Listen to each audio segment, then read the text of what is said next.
enough flailing about. Your training is complete. Are you sure? Perhaps just one more lesson on that flick and twist maneuver. No, you're definitely a master now, Farron. So leave me alone. Welcome guys to another video. So as those of you watching keenly will be aware, this weekend just began a couple of hours ago is the next Heart of Thorns beta weekend event. This is the second one, and as they told us before, we're getting a entirely new area of Verdant Brink to explore. That's where I am right now. I'm doing this video format a little bit different. We're actually live in game at the moment rather than me slapping in some footage through post-processing or in editing. And I wanted to talk to you guys a little bit about my impressions of the beta so far before I jump back off in and get a much more exhaustive look. As you can see, the map is pretty incredible. I have a completely different perspective for the scale of the map, the way that gliding interacts with the map, and the way that exploring the jungle feels given this beta weekend event than I did ever before. This is phenomenal, and it's freaking massive. So there are a few things I want to talk about. First of all, I'm not going to rant for too long about how pretty the map is. I will say that just owing to its pure size, here we'll turn the UI back on. Here you can see the world map. You'll see we're actually not necessarily too far away from the previous beta. The previous beta was here in the regular jungle zones, and this beta takes place here in the jungle routes. So what's curious about it is, honestly, if you line this up, it's like one corner of the Silver Wastes compared to the other. And we know that's a fair bit of a walk. It looks like we're in combat at the moment. We know that's a fair bit of a walk, but it's nothing like completely monumental. While on Verdant Brink, that feels like the most insane journey I could possibly have pictured.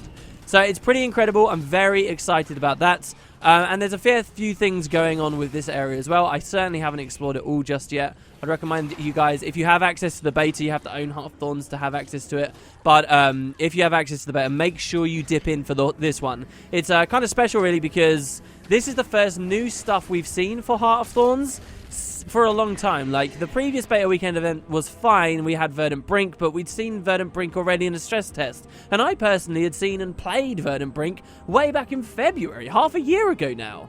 This is new, and I have been having a whale of a time. So let's talk about a couple of topics. First, I want to talk about enemy design. You just saw me kill a beetle there. Active players of Guild Wars 3 over the past year or so since Living 1 Season 2 will already have known about those beetles. They're ArenaNet's first attempt to introduce mobs that you don't just instantly cleave down. The beetles, for example, you can only do situational damage to them. You have to be stood in a certain area, and this means Condi builds, as I'm currently on, can do a little bit better against those kinds of characters. But they've done a lot of new stuff for Heart of Thorns in terms of the way enemies work, and this is exactly what I wanted to see. So, for example, there's a large focus on this map on the Itzel. And specifically here you can see the Itzel will do a lot of stealthing, a lot of moving around. Had a really exciting moment where I fought an Itzel who stealthed himself when I'd condied the hell out of him and he was almost dead. And I was like, okay, cool, he stealthed himself. That's something interesting I've seen them doing. But really this is just a delay before I finish him off, right? And so I stood there waiting in this building, in this room, for him to unstealth.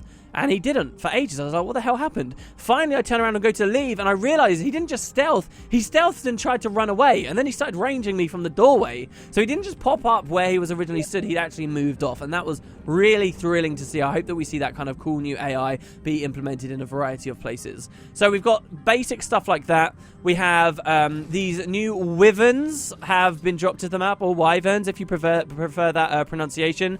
These are the electric ones. They're not too crazy, but these are general enemies that have got break bars of their own. And if you don't interrupt the break bars, then they'll do certain things. So these guys actually take a lot of break bar damage from like soft CCs.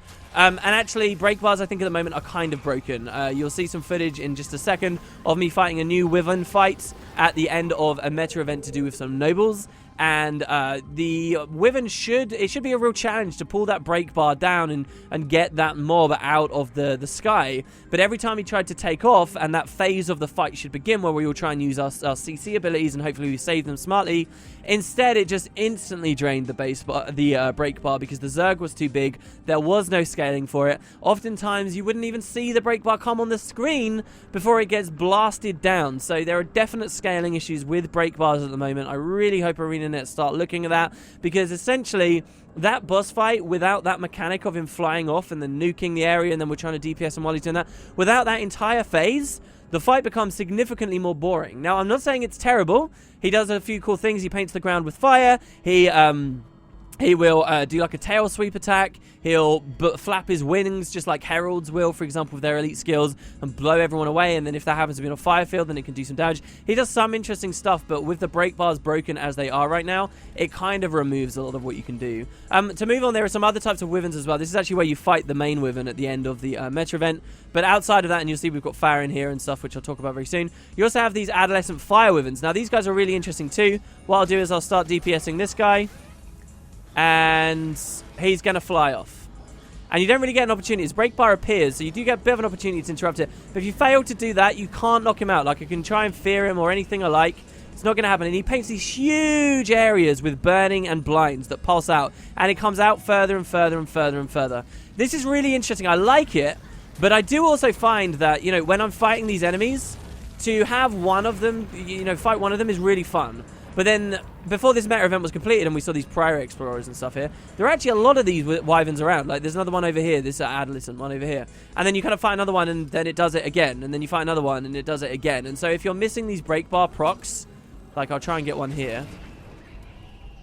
Well, which I missed that one there too. Now he's doing it again. So it's a really cool mechanic, great animation. He flies through the wall. This is a bit weird. I would rather, though, even though this happens and they can bug through stuff and clip through things, I really like the ArenaNet putting these animations in, because 99% of the time when they're out on these fields and stuff, or maybe not 99% of the time, a lot of the time when they're on the fields, it's just a really beautiful looking effect, and it impacts the game in some cool ways.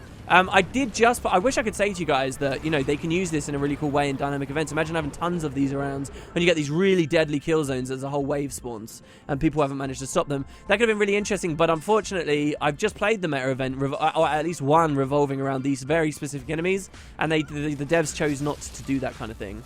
It's interesting seeing what these Zergs say about this stuff when they're playing. Someone was like, oh, this is so OP, this is ridiculously stupid, and then all I can sit there and think is it really stupidly OP, or should you just not be stood there? You know, you've got to play the game a little bit differently. You can't just smash your face attacking mobs in the same way that you used to. So enemy design's really cool. The rest of the meta event, honestly, it feels like being in awe when stuff is scaled too high, like when jesters would randomly come out and one-shot you and stuff. Generally, with the Zergs, it's not that much more engaging. Honestly, you just DPS stuff and they lose their health fairly quickly, but on occasion you'll get CC'd for a really long time, or on occasion you'll lose a chunk of health and you'll realize, oh, actually that was a one shot I could have avoided by moving behind this boss. There's a specific Hylic boss that you fight during the meta event, you guys should be seeing on the screen, and this guy took a long time for us to kill, and it wasn't because he necessarily was crazy tanky, it's because a lot of people were getting caught in his large hammer swing attacks. And this boss actually works a lot like one of the Arar bosses, one of my favorite bosses, the boss at the start of Arar Path 3, if you guys are familiar with that. There's this guy with a hammer, really easy to dodge tail, but, you know, he's got a friend with him that will mobilize you and you've got to play around with stuff like that. It was a lot like that, just the open world version of it. The problem is skill effects, once again, are a thorn in Guild Wars 2 side. Look at how difficult it is to see what this guy's doing, what way he's facing. And, you know, it feels sad. These are huge mobs as well. The enemies look awesome. They look intimidating and scary, and in some ways they are. But, you know, when there's just billions of flashy effects going off everywhere, that I would say has absolutely become more of a problem since 7 of the 9 elite specializations are available in this beta, it can be really hard to see what's going on. In fact, I turned off post-processing in the end to stop enemies flashing that disgusting, ugly white color every single time they get hit. I've turned that off now. It's been there since launch, and it frustrates the hell out of me. I wish stuff like ICM or something could just stop the game doing that, because it even becomes a mechanical issue as well while we're at it. So that's what I think of the enemies. So far, so good. I've really been enjoying the actual gameplay. It's a step above where it was at launch, but I think it could still be, you know, several steps higher. But to move on, not that I believe that the open world, for what it's worth, should be incredibly challenging at all times. It shouldn't. It should be fairly relaxing to walk around. I do value that a lot, but I think when we're doing the hard meta events and stuff, it does still feel like I'll get a couple of auto attacks so I can tag this for gold and then just leave it. Like, I feel like that's absolutely still going to continue to happen. All right, moving on. It's been pretty interesting. One final note on the Zerg gameplay. It's been pretty interesting seeing all of the elite specializations running around. It's been cool to see like a Ventari Revenant nearby, and you see his tablet, and he's got like the one tablet in the Zerg, and you're low. And you can actually walk over to the tablet, and you realize when there's like 20 people around you, 30, 40 people around you, the low ones are actually walking over to that tablet. I can only imagine that would be really fun to experience that as the Ventari Spect Revenant. It's really fun to see like the daredevils hopping around doing like crazy high leaps and vaults all over the place. It's been fun to see the random Tempest skill procs, and I don't know, it feels a bit more like Launch. I remember when I first played Launch, a friend of mine was like, whoa, that's a necromancer or something. I can't remember specifically what class he was talking about, but that general enthusiasm people have for seeing a class they haven't seen much of. Who would expect that in Guild Wars 2 these days? We all know what all the classes are and what they do. Well, no, you're getting that with the elite specializations. It's like, oh, damn, look, that guy's actually playing a Tempest. That's cool. You know, that's fun, and you notice it when you see one of those weird skill effects. So that's an extra layer that I definitely think we'll experience, especially in the early days in the expansion, and then as the game develops just in general. Some other fun stuff. There was a section of the meta event where we went into a cave, and there's a bunch of mushrooms. These mushrooms blew up and killed a bunch of people at the bottom of the staircase. That was really cool enemy design. I loved seeing that. But then there was like a fun little hidden mastery point as well. You know, I was just jumping up some mushrooms, thinking it was like some extra exploration. Realized I could collect some items for the dynamic event. Jump up another one, and oh my god, look, there's a hidden little area up here with a mastery point. That was super fun. I don't know whether that's because I'm playing with a mini-map off, which I agree is not a completely typical experience for people, but that was exceedingly fun and made me feel pretty happy that I've already got my mushroom bouncing stuff ready for me. I do want to talk a little bit about the meta event itself. Now, this was something that I was very pleasantly surprised about. So I think this can be summed up best with a comment that someone once again said in map chat, which was, oh my god, wait, the dynamic events have story in them now? LOL, I think was the message. Yeah, they do, and like it's funny, people actually notice that they have story. So like, and then the response to that, so someone else was like, "Oh yeah, no, we're helping the nobles from Divinity's Reach," and it's like, god damn, you know, like I'll tell you what it feels like. It feels like I am playing Living World Season 1 or the good personal story steps. It feels like I'm playing those while I'm in the open world. The story is that in your face, and I found like after 2 or 3 events that I genuinely was quite interested. I was like, what is going to happen with these nobles? How are they going to get out of here? And then Farron shows up and he's naked and there's comic relief. And it was one of those weird things as well where because it feels like you're in like... It so much feels like you're in a personal story instance or something where like actual story's going on. It was really fun to then think about the fact that I'm not behind any loading screen. Somewhere far away, way off in the distance, you know, like off in that direction somewhere, on the same map, is like another story going on with Loranthia of the Wild that was taking place in another beta. And it's those moments that make me think, damn, yeah, these maps are actually pretty big. You know, maybe this does de-sour me a little bit about the fact we're only getting 4 maps. Because certainly the maps that we get, they do seem to live up to that high content density, large exploration. And you know, that just heightens the feeling of thrill you're going to get when you get beyond Verdant Brink and beyond. So that was really fun. I like the way that they're delivering the story. And even better is stuff like this. Sin Furcerai, guys. Sin Furcerai is a character you'll recognize if you play a noble human from the personal story, and he'll reference stuff that happened. Oh no, yeah, he does speak to us. He says, get me back to my printing shop in Divinity's Reach. I can get whatever you need for the right price, of course. But we knew this about him. This character was in the personal story. There's a is he still here? There's a Norn in the corner that's the unlovable. Ah, he must have moved. That's interesting. So there was a Norn stood here earlier, who once again was from the personal story. Again, on that same noble storyline, you encounter a bodyguard to... I won't spoil the details of the personal story, I suppose, but you encounter a non-bodyguard, and some stuff happens, and then he's basically out of work towards the end. And you meet him here! You meet him on this map! It's not just Farron, and it's not just Loranthia of the Wild. They have genuinely got a lot of personal story characters, and this is one way that they can retroactively make the personal story feel more rewarding and engaging to play and pay attention to without actually having to update the personal story itself. I would argue it does only fix one half of the problem, and I do want to see the personal story itself be addressed one day. But this has been a lot of fun. Those of us who have been paying attention should really, really be enjoying ourselves from that. So that's pretty much it. Those are my general impressions so far. There's a lot more to see. One final thing I do want to touch on is the elite specialization I'm playing as Reaper. So for a bit of live gameplay here. And what I'm doing, I know that Greatsword flat damage was buffed. There have been a lot of buffs across the board. We have 7 of all of the 9 elite specializations. So there's tons you can play in this beta, guys. But what I wanted to do was a Reaper that was Condi and would use the chill angle. So I just went for the heaviest chill themed character I can.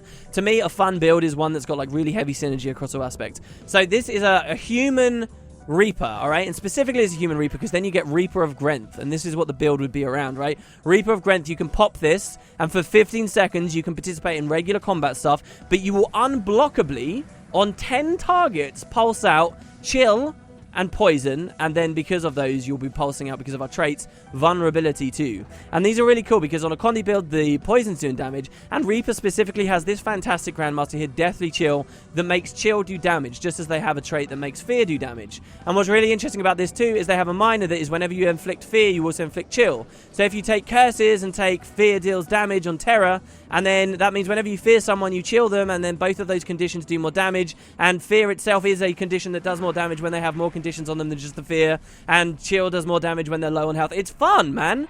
I do think Deathly Chill is still undertuned, because as a Condi Reaper, what really gets to me and really excites me and what is really powerful, so let's go to this beetle over here, because he'll take a bit of a beating. What's really fun about it, and we'll put on our food, isn't necessarily the chill and the heavy synergy we're getting from this. So our runes as well, like I'm on undead runes right now, but there's like Grenth runes, so you could be like Reaper of Grenth, you know, pure Grenth themed character that's all about the chill and the poison, and it would work, right, in theory. So what's really interesting though isn't the chill, it's the poison on the Reaper. So here's the way it would work. You're gonna oh god, we're gonna try and use our elite skill. See, look, enemies do a little bit more now, guys. We're gonna use our elite skill, then we're gonna start condying him up. And what we're going to do is we're going to drop a poison field at our feet, and then we're going to go into Reaper Shroud and use the 4. And the poison stacks become absurd. Like, completely absurd. So actually taking not chill runes, but taking poison runes instead may be crazy. You know, we're getting 5,000 damage a tick on the poison, with a 2,000 damage tick of bleed, almost 1,000 of bleed of chill every second. You know, like, and these aren't, like, insanely huge numbers. You're not going to see Zerg players here. That's not my point. My point is that this is a really interesting kind of way to play Condi that wasn't available until they changed the way Condi stack intensity. So I'm a little disappointed in the Chill's performance, and I really wanted it to be about Chill. But it's fun, man. It's fun, and you will have been seeing in this footage some ridiculous damage going out. And it's just had me laughing and smiling the whole time we've been playing so far. So anyway, there you go, guys. Those are the beta impressions. It's running all weekend. All you need to do is own Heart of Thorns for it. There are links for all that stuff in the description if you want to use it. That would also be supporting me. Tomorrow at 11:30 British summertime, I will be streaming, as I do every morning, potatoes for breakfast, 5 hours. So we will be doing purely the beta stuff. I'd love to see you guys there. We'll check out some more stuff. Let me know what you've been thinking of the beta, guys, and I guess I'll see you next time. Follow me to adventure!